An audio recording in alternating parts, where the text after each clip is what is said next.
Spraying the homemade lizard skin again.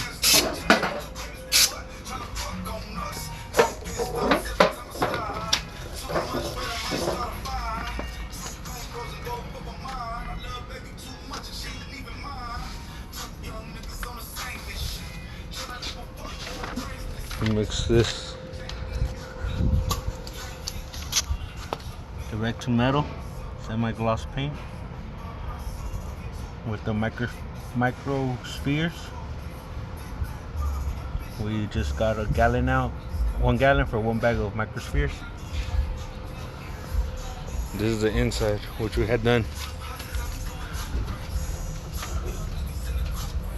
Just taped up all the big holes and stuff for sound deadening and heat insulation.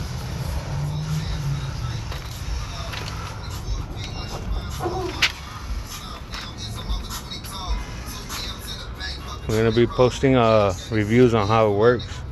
We're doing this since he's not gonna be running carpet or anything, and we also had to bring this little lip right here for the transmission for the 5.0, since he is doing a 5.0 swap.